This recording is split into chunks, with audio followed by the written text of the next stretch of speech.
5, 4, 3, 2, 1. If I restart somebody else, do it. Welcome, DJ EFN in the building. Welcome to PIF Radio. I'm super excited. Thank you for having me. DJ EFN, what's popping, man? This is truly an honor. Me being a Miami native, this is an honor, man. That's what it is. You from the crib. You know what I'm saying? With a legend. Definitely with a legend, man. How you doing, bro? I'm good, man. How you guys doing? We're doing great. We're doing great. Thank you for coming to PIF Radio. No, thank you for having me. Gotcha.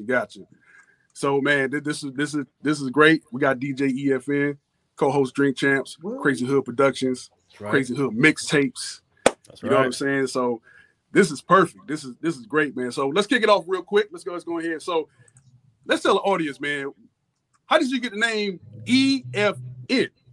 How did you get that name? Because it was better than DJ E-Funk or Funk E, which were the first couple names I thought of. Okay. And then I was like, yeah, nah, that's not going to work. So I just didn't want to think too much about it. And EFN are the initials of my government name. So gotcha. The government name. Hence EFN, yeah. Okay. Try to keep it simple. Gotcha. That's all he gonna say too. Yeah. Government name. Keep it simple.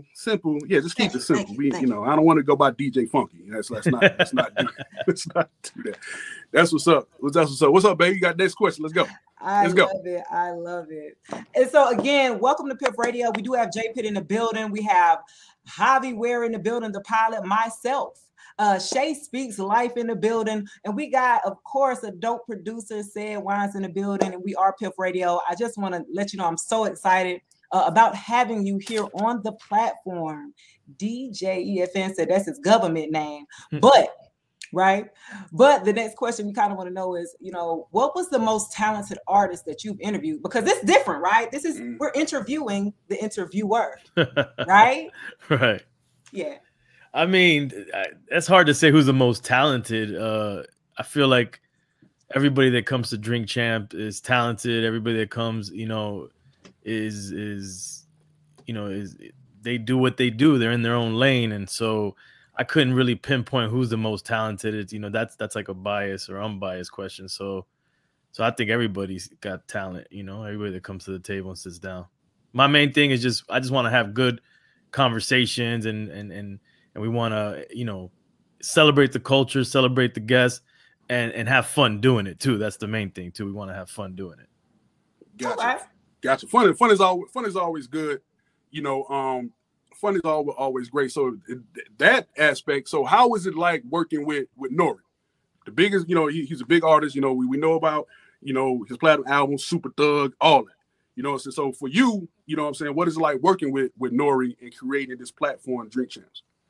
I mean, it's crazy. I mean, it's a roller coaster ride with me and Nori. We're like opposites in terms of personality, but we've known each other since I think his first time ever coming to Miami when I had a store here in Miami, a hip hop clothing store, and he came by and jumped on one of my mixtapes, and that's like 97, 98. So, and we've been cool ever since. And my crew was his Miami crew basically, and he used to advocate for me in New York and my crew and help put us onto things and likewise we would hold him down over here, and we did all kinds of things. We toured together. We've been overseas together. We've put out music together. So we've done so much that over the years we just understand each other. And when it came to doing the podcast, which is a story in its own, it just made sense. We basically look at it in the sense that we're taking it back to I'm the DJ, he's the MC, you know what I'm saying? And that's the way we, at least that's, well, I mean, we both say that, but we understand our positions on the show, and Nori's going to be Nori. He's a character. He's hilarious. He's a legend in his, in his own right, of course. And so he represents that, and he is that, he embodies that. And then the way I look at my representation is I'm the DJ. I'm the one that's doing a lot of things behind the scenes. I'm the foundation as well, of like if you look at an MC and a DJ, and I also represent the people from the other markets that weren't the main markets. I represent the street team guys. I represent the DJs, the mixtape DJs. So I represent that whole side of things. So it complements each other. Gotcha. What we got, baby? What's the next question? I had the next question, but you did mention though, we're gonna skirt, right? Right. Because you did mention that you and Nori are opposite. Now you mentioned he was funny, so are you not funny?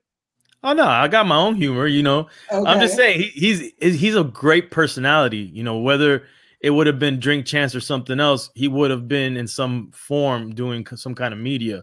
You know, he has a great personality for this. So it just happened to be that him and I were working together at the time, and you know, I was able to bring this whole podcast idea in front of him, and then we figured it out and we launched Drink Champs. Gotcha. Okay. Gotcha. Go ahead, babe. So we do got Javi Ware back in the building. Javi Ware, are you there? Look, I guess not. He's like, I guess not. So what is the feeling you get when you interviewing big name celebrities, and then you get interviewed on podcasts like a Piff Radio, a brand that's still trying to get out there, get on the radar? So what is that feeling you get when you be doing things like this?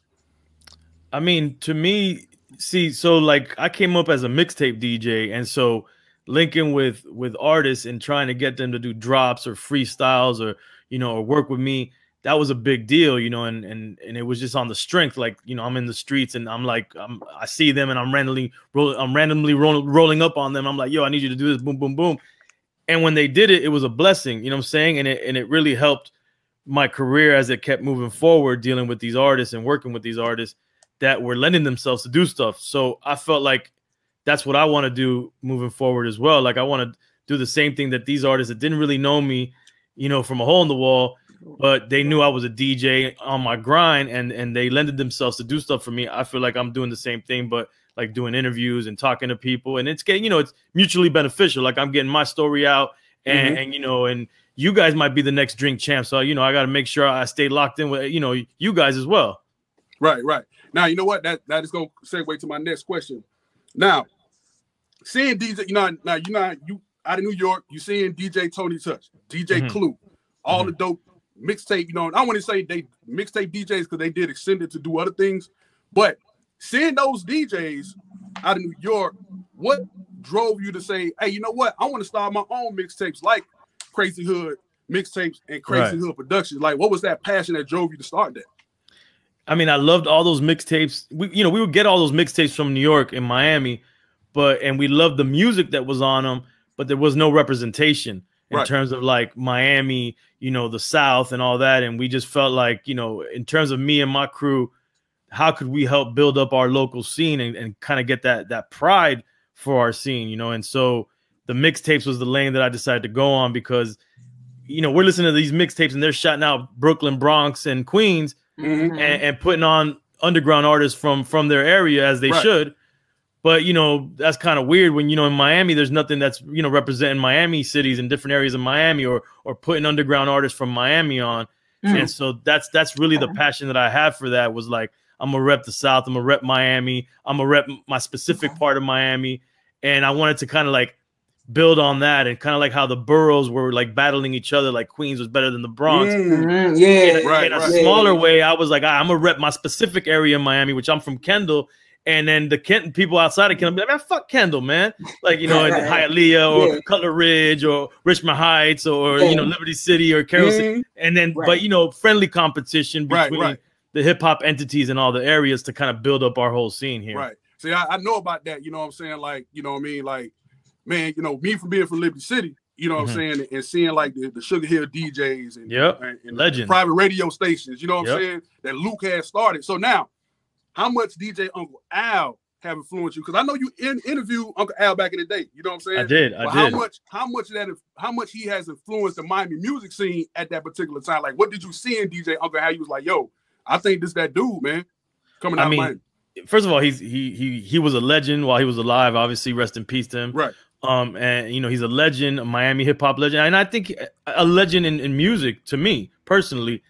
And what I think was important for people to understand is like you could be a diehard like hip hop head, even into boom bap out of Miami.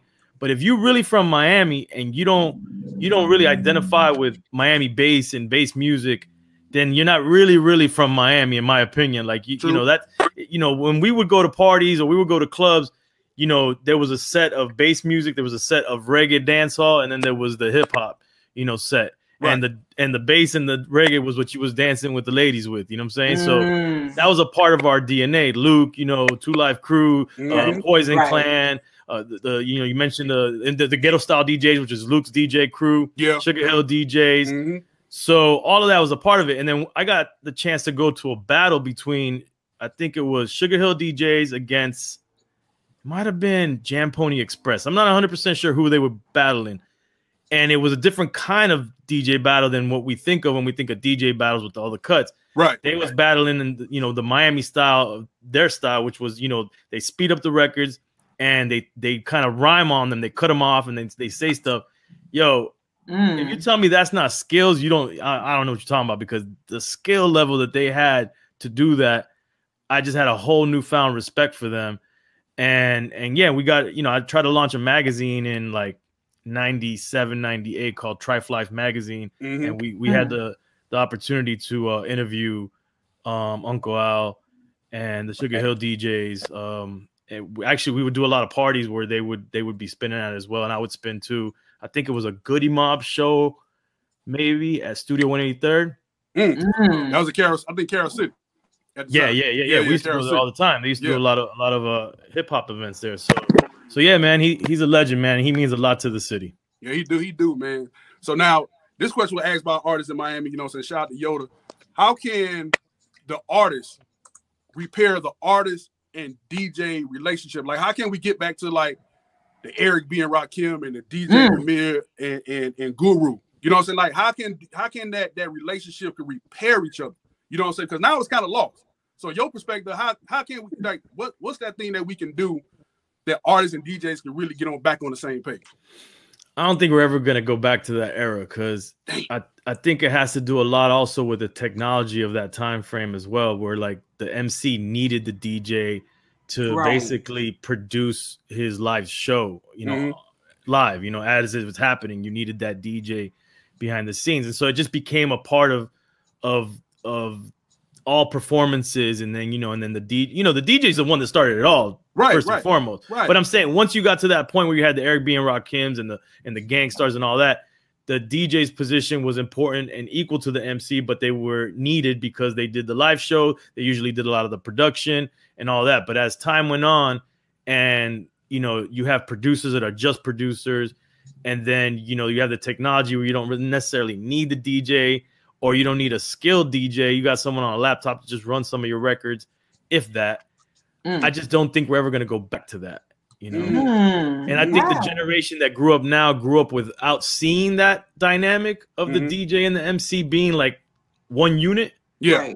And so they don't even understand what it means. The concept of it, right? So I don't, I think they know what a DJ is, and but pretty much everybody's a DJ. You could be a DJ on your iPhone. Exactly. Yeah, that's true. I just, unfortunately, I don't think we're going to go back to that, man. It's just what it is, Dang, I hope we do, man. I really hope we do, man. I really hope we do, because the DJs, man, they always been vital to the music industry, period. You know what I'm saying? Right. So I just hope we do get back to that artist, say they grab the DJs. Hey, man, come along. Let's do a show together and we can rock it out, man. I just hope that it does. I mean, you still have it. Like, sorry to cut you off, but you still got it in some people that still know that era. But I just think that the younger artists that keep coming up, it's less and less that you're seeing that. Yeah. And the thing that is happening though is producers kind of taking that role as the DJ almost now, like a Hit Boy and Nas, So that's a new dynamic. But what I would say to DJs is that instead of sitting here crying about that era being kind of lost, we need to reinvent ourselves and make sure we show our value out there. And if it's not on the turntables, I just think that DJs bring so much because of everything that we do. We're natural A&Rs, we're creatives. You know what I'm saying? We put events together, we're promoters. So, you know, I tell DJs, like, let's not sit and cry about the past and what's not happening. Let's just keep moving forward. Gotcha. What we got, baby? What we got? Well, let me ask you this. So is it more, do you find that now, and how long have you been in the game? How long you been in the game? Okay, because you mentioned a magazine back in '97. I'm thinking like how old I am. 1, 2, 3. Okay, like what? Yeah, I launched my company with my crew right out of high school, and we started in '93. So in 2023, we'll be celebrating 30 years of Crazy Hood Productions. Gotcha. What high school you graduated from? I graduated from Sunset. I went to Killian originally. I got kicked out of Killian. I don't know if you're familiar with Killian. Yeah. Why you get kicked out? It was I was fighting and a bunch of bullshit. They were gonna send me to MacArthur. Anybody that knows Miami knows what MacArthur is. Yeah. They was gonna send me there. They was gonna send me there. Yeah, and then really did something to get kicked out of MacArthur. But they said go to Sunset. I had to join ROTC in Sunset. Stop! Oh my God! Oh, so you was like, but yeah, I mean, I wanted to join the military anyways. Oh, wow. Like I wanted to be my dad was a Marine. He fought in Vietnam. Okay. And I was like, I was gun ho on that tip. And I was like, yeah, I just want to go to war. And then I went into ROTC and I was like marching and turning the guns around and saluting little kids. And I'm like, nah, I don't like this shit. And they kicked me out of ROTC eventually. Man, that's crazy. Man, I went to South Miami, man. So, you know, our high school was, you know, we played together. We played against y'all quite a bit. You know what I'm saying? The Sunset High. You know, Sunset what I mean? Never did good in ball. yeah, that's true. You had a pretty decent. We had a couple good players, but as a team, we never did well. Right. Yeah, we was on that kind of like. We had some good teams one year, and you know, so we was all right. We did okay. Killian was always good, and I think who else? That was another school that was always kicking ass. I can't remember. Southridge. Southridge was always kicking ass. Man, yeah. Southridge, man, I think they kicked almost everybody's ass in high school. Yeah, no, Southridge is always on point. Them, Northwestern, Central, man, they've been kicking ass. Yeah, Northwest. Yeah, they've been kicking ass all man. I think they kicked. Central beat us one year. They had Willis McGahee. He was playing. They beat us like 20-9. You know what I'm saying? Willis had like 118 something. It's crazy I can remember that. He had like 118 yards. I remember he ran like 92 yards on us, and I was like, I think he cried in the car that day. And I can understand. He cried in the car. He cried that day, DJ. EFN. He cried. Right. So it's like, let me go ahead and stick to something else. You know what I'm saying? You know what I mean? So so now this is not on the question, but I want to ask you about because you got an album that's out or coming out, right? It's out. It's already out. Okay, yeah. Another time. It came out in 2015. So tell us how you put that together. Man, I think that any DJ, specifically mixtape DJ, their dream is to put an album together, like a compilation album. And that's what I wanted to always do, and I got the opportunity to do it. I needed to be in the right space, the right time, and 2015 was that time. And it was a big undertaking. Like I got 66 artists on the album. Oh wow!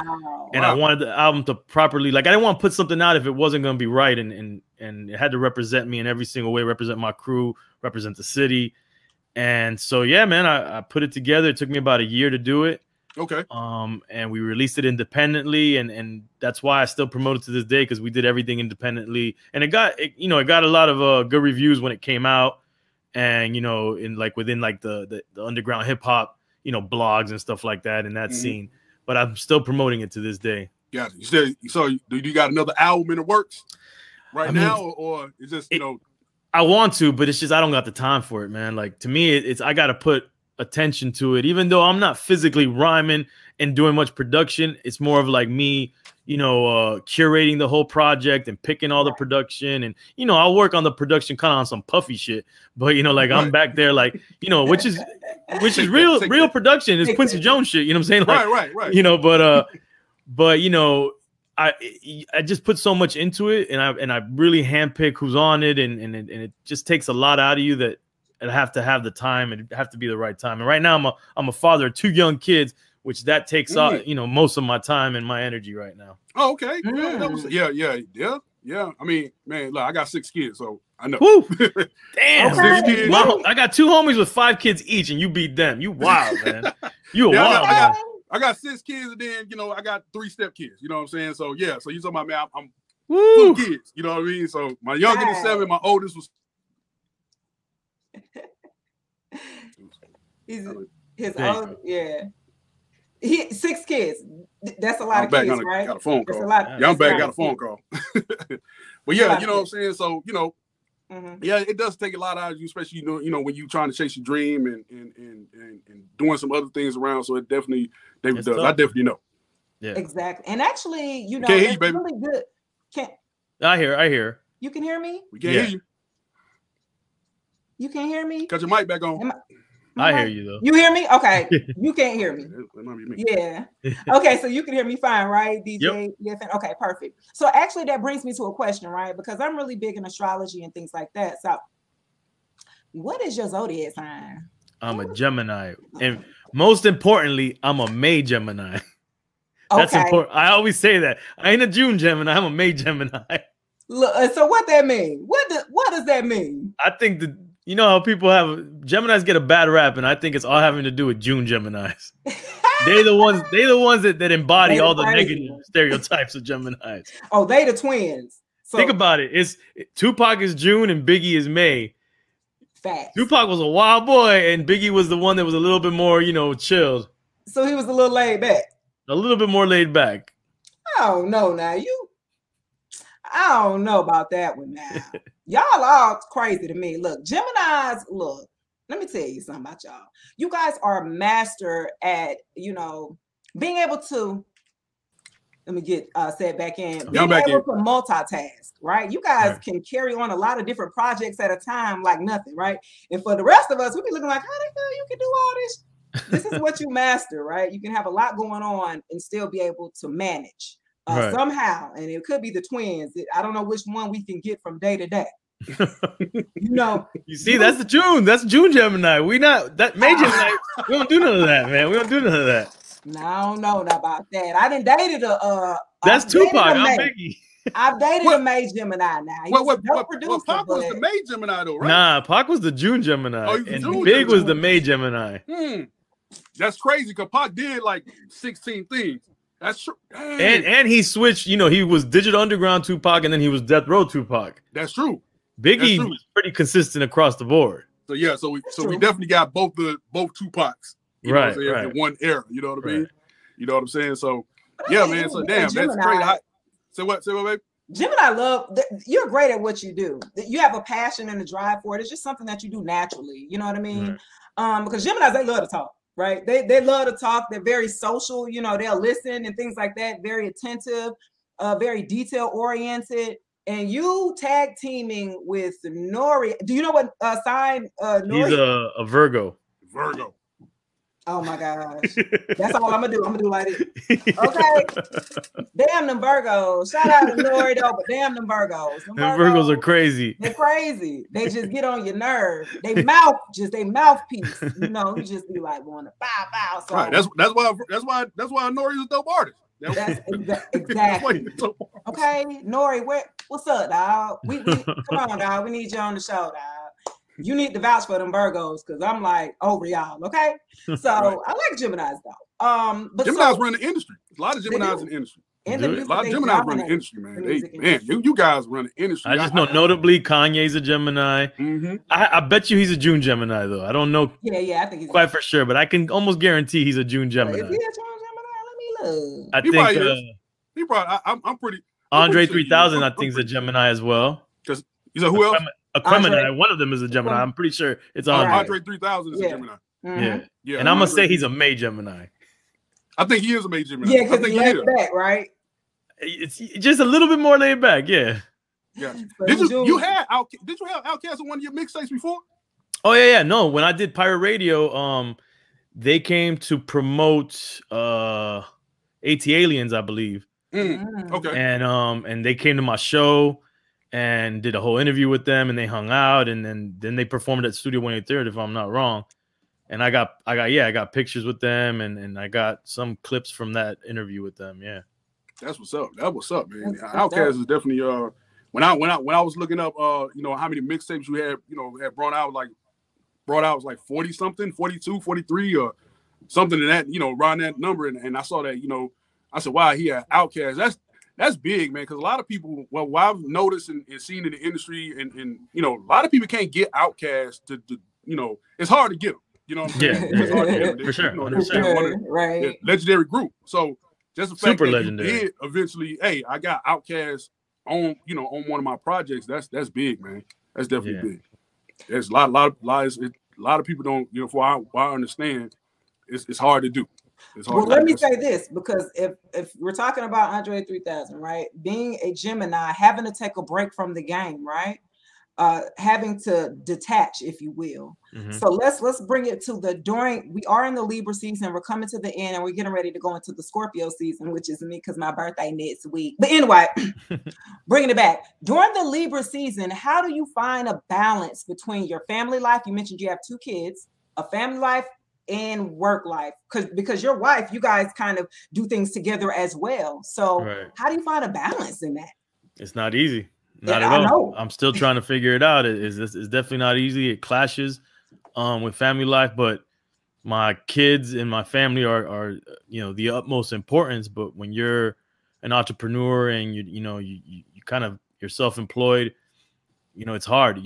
There's things that get sacrificed there, and when you're creative too. Like we talk about this. I have another podcast called Fatherhoods, and we're always talking and exploring with our guests, like how do they maintain or find creative spaces for themselves mentally when you got, you know, the kids, and it's difficult. It's really difficult, and I'm still trying to figure it out. Yeah, I think especially as parents and fathers, man, we always trying to figure it out, trying to balance that. You know what I'm saying? And it's like, you know, you feel like you missing something. You know what I'm saying? Like if you know, because we trying to, you know, take care of the family, get, you know, chase our dream, and be a husband, father, co-host, creative, content creator. You know, we trying to do so much, and that the balance, it's got to, okay, where do we find the balance? Because you know, always the skill is going to be off every now and then, especially, you know, being a father. You know what I mean? Definitely, because I definitely know. 6 kids, 3 step kids. And the young ones, when they're young, when they're so young, they need the parents around. They need both parents, you know. Exactly. I'm not, you know, I was raised with a, you know, single parent, my mother, and I'm definitely making sure that, you know, I'm a present father there, and then there's no lack of me being around. Gotcha. I love that. I definitely love that. It definitely is important, nurturing the children, generally between the ages of 1 and 10 in particular. They need both parents in the household to be able to give them that balance. So I'm with you on that for sure. I wanted to ask you, because we're getting ready to come to the close, but I wanted to ask you here, DJ EFN, what inspires you? Oh, that's a good one. Because I find inspiration in a lot of different things, but you know, honestly, just seeing other creatives like that are passionate about what they do, doing what they do, and seeing them do it, whether it be a movie or an album, you know, or even just artwork, straight up artwork. When I see other creatives, you know, I get inspired, you know. And then actually I have this, I don't know if you guys know, but I do this film series as well called Coming Home, which is a documentary series. I go to different countries and I kind of explore the country with my crew through their hip hop scene. Like I meet the people, you know, that are in the hip hop scene there, and they kind of like are tour guides. And, you know, we go to countries that we would say over here are, you know, poorer countries. Right. And so that's been another big source of inspiration to see how the hip hop culture in these countries is thriving, you know, the passion that they have for it, where they don't have the same resources we have. And we, you know, someone here might be complaining like, you know, why they not on, or what they can't do and this and that, because they don't have the new laptop, or they don't have a, you know, a connect in the industry or whatever. These people aren't complaining. They're just creating because they just love creating art. And so that inspires me a lot when I'm traveling. Like traveling inspires me a lot. That's what's up. That's dope, man. Yeah, I got to check that out, man. I didn't even know, you know, when I was doing research, I didn't even know you did, you know, you was heavy into film. You know what I'm saying? You did quite a bit of films and docuseries and stuff like that. So that's definitely something I'm definitely going to check out. Definitely. I'm definitely going to check that out, man. Really appreciate that. Thank you. Yeah, we just partnered up with LL Cool J and Rock the Bells for those films. So nice. Yeah, you can currently the ones that are out right now that were actually on Revolt before, but now Rock the Bells is showing them on rockthebells.com, and then we're working on new ones. Is you could watch Coming Home Cuba, Haiti, Peru, and Vietnam, and then the ones that haven't come out is Colombia and South Africa. Okay, we already finished those two as well. Definitely, man. Let us know, man, when you drop that so we can support it. And thank you. Definitely, man. Let us know when you drop that so we can support it on Piff Radio and you know what I mean, and our platforms and stuff like that, man. We definitely I'm looking forward to that. We have this little game, if you will. I don't know if it's a game, DJ EFN, but you see the question on the screen, right? So we have this thing where we go across platforms. No, I'm for real. Y'all know I'm crazy. I am Shay Speaks Life. I don't care. Whatever.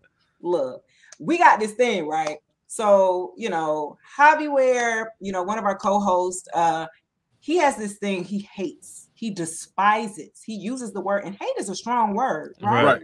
He hates pineapples on pizza. And he thinks it's really weird, right? So, you know, every time we run across a guest, right? We hold rooms on Clubhouse. I'm not sure if you're, you know, familiar with the Clubhouse culture. Yeah, absolutely. Clubhouse app, right? We definitely want you to come on in too. We host a lot of rooms here, and we go through and ask each and every person, do you like pineapples on pizza? Right now, we are reigning champions of people actually do favor pineapples on pizza, probably about a 60-40 split. So I'm gonna ask you, do you like pineapples on pizza? I'm gonna give you a Gemini answer. Oh shit! Oh, I don't mind it, but I don't prefer it. Because you know, Cubans, I'm Cuban, and if you go somewhere and say, let me get Cuban pizza, it usually has pineapple on it. I never really cared for the pineapple, but I like pizza so much. If that's the only pizza is the one with pineapple, are you kidding me? I'm fucking that shit up. so it got to be a no choice. To eat the pineapples on pizza, there got to be no choice. Yeah, I prefer not to eat it, but I don't mind it. Like, it don't bother me if it is there. I just prefer that it not be on there. You right about that. You know, that's a damn Gemini answer. Yeah, but no. Come here, go away. I love you, I hate you, but damn, which one is it? Both? Well, you see, I didn't say I hate you. I just said I prefer not. I don't hate the pineapple. I know. So I have to like the pineapple a little bit to not mind it. You know what I'm saying?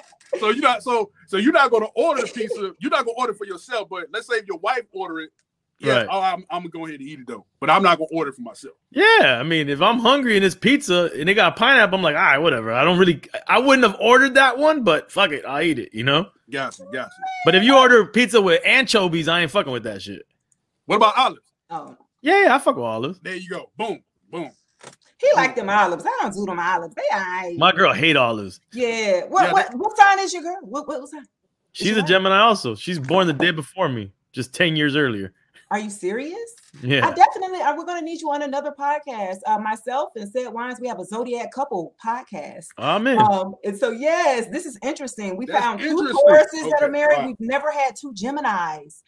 Yeah. How do you guys? It's very difficult. What so it's 4 people live in the household. No, man. See, I don't subscribe to that double personality shit. This is what I tell people. I say we can adapt very easily to situations if we want to. Okay. Yeah, that's true. We can be stubborn about it. I give y'all that. Y'all very easy. Yeah, I can give y'all that. I do. That's what I'm saying. Like the June Gemini, they different though. They give you to a whole other person. Yeah, they can. They definitely can.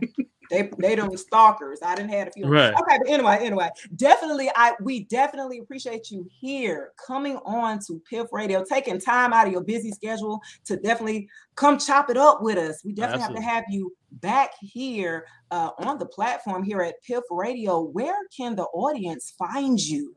Everything at Drink Champs, drinkchamps.com, crazyhood.com, and then my Instagram is at who's crazy.